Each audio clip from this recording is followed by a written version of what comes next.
So the next part is registers and counters. So before going on to registers and counters, since we are discussing FSMs, so let me give you two types of FSMs, which are finite state machines. So there are two types of finite state machines. One is Mealy machines and Murray machines. So the key difference here is that in Mealy machines, the output is a function of both the present state and the inputs, whereas in a Murray machine, the output is solely a function of only the present state. So the actually, like, if you see the block diagram, it will become clear. So in a media machine, the output value is actually the value that is present immediately before the triggering edge, and in a Murray machine it's actually uh, it's perfectly synchronized with the clock. So it's actually, since they only depend on the flip-flop outputs.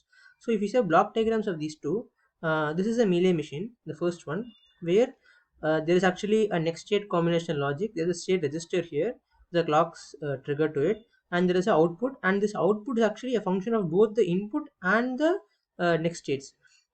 Whereas in a Murray machine, you have a combination logic with a state register, and this output is solely dependent on the next states. There is no role of inputs playing here. Inputs may influence the state, next state, which in turn may influence the output, but there is no direct influence of the input in a Murray machine. So let's go to the register part. So register is actually a group of flip flops where each one of it shares a common clock, and it is capable of storing one bit of information. So this is actually what a register means. And in addition to flip flops, actually there may be certain gates which can perform data processing, and it can feed into the register like it can process as to what it can store, actually what does the register wish to store. And that is what actually the gates are there for. So one of the simple gate diagram is here, which is actually a register with parallel loads. So the purpose of this register is to store information, like these I0, I1, I2, I3 are input buses which will be feeding on information to this device, and you'll have outputs A0, A1, A2, A3, which will be storing some input information. So uh, how is, we actually call this loading of we call this inputting of information as loading, actually. So since all of the flip flops have a common clock pulse, all of them are synchronized, and when the input buses actually carry some traffic, at every clock pulse the information in the buses get transferred to the outputs, which in the sense, it gets transferred to the state variables, so you get to store the data. That's the point. So now a question arises, how can we stop loading? There can be various methods. One of them could be, you could simply stop the traffic in the buses, and you could simply stop sending signals in the buses, in the input buses, so as to you'll stop the loading. That is one way.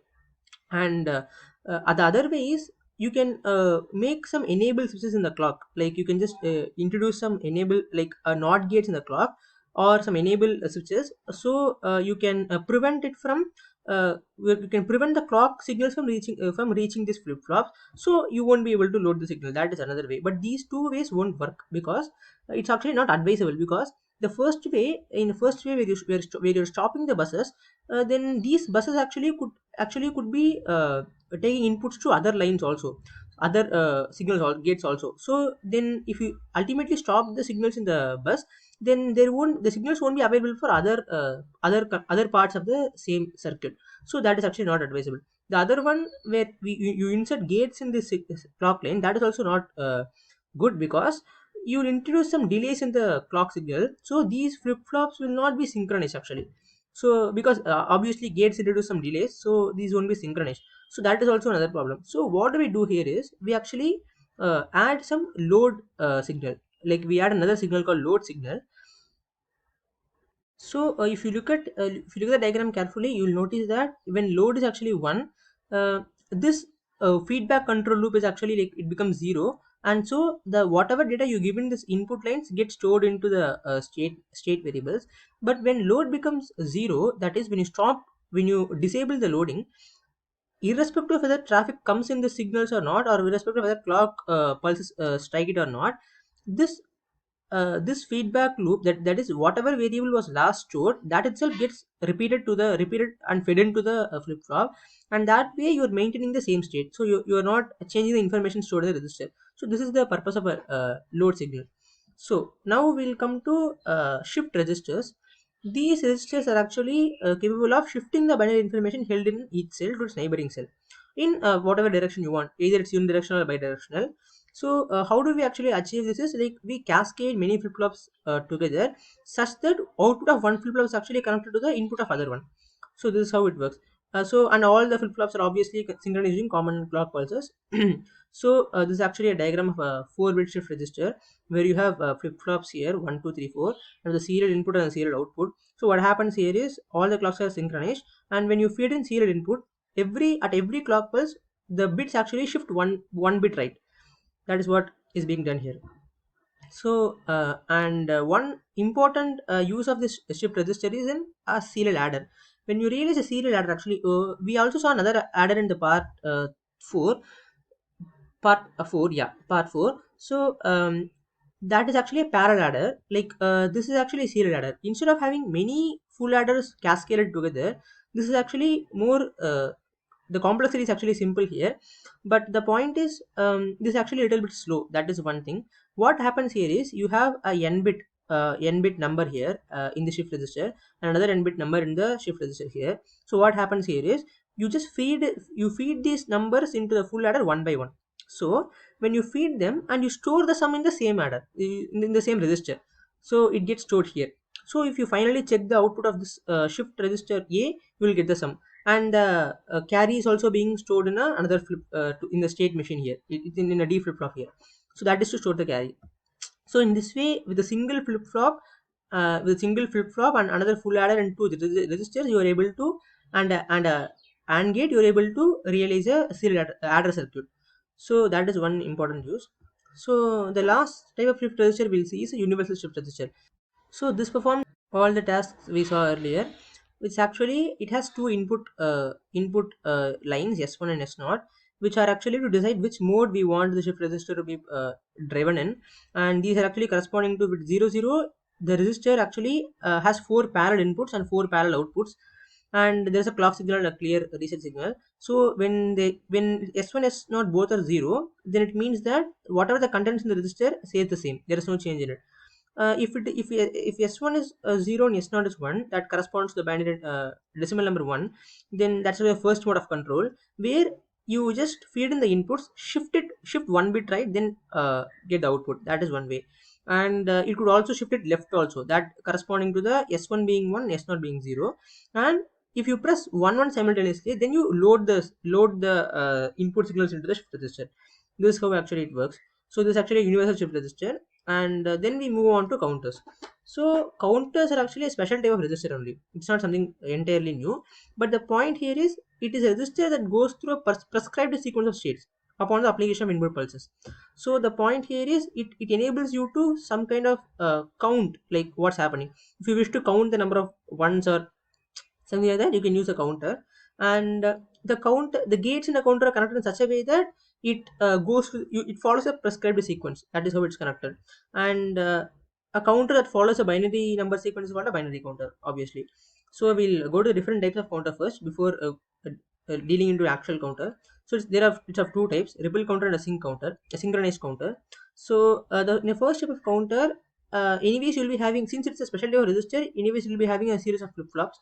And in a ripple counter, the flip flop is actually triggered by another flip flop. The next flip flop is triggered by the previous flip flop.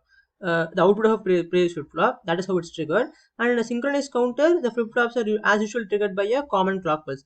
So in synchronous counter, every decision in a flip flop actually happens simultaneously, synchronously. Whereas in ripple counter, it happens step by step. That's the difference here. But both of them actually perform the same task of counting numbers. So we'll go to the first type of counter, where it's actually a 4-bit binary triple counter. 4-bit binary refers to it counts digits from 0 to 15, and it's a ripple counter, stating that it shows that this flip flop is actually triggered by the output of this flip flop. And any flip flop is actually a edge triggered device. So this flip flop will only get triggered if this A naught goes from 1 to 0. Since you have a bubble in next to the clock line, it means that actually it's a negative edge triggered flip flop. So this will get triggered only if this A naught goes from 1 to 0. So how it works actually is, it's actually quite nice how it works. if you look at carefully, we have a logic 1 line here and a count signal here. So this count signal is meant for counting, like whenever there's a 1 to 0 transition here, it just keeps track of how many such transition occurs, and it finally counts the value and tells us. So if there's a logic on line here and it's being fed into t, what happens here is whenever this count goes from 1 to 0, this a naught becomes complemented. That is actually why we use a t flip flop here. It's a logic one, so it just gets complemented here. So let's say you have the first count, this gets complemented, it was initially 0, it becomes 1, and since it goes from 0 to 1, there won't be any effect here, because this will get triggered only if it goes from 1 to 0. So similarly, there won't be any effect in A1, A2, A3 either.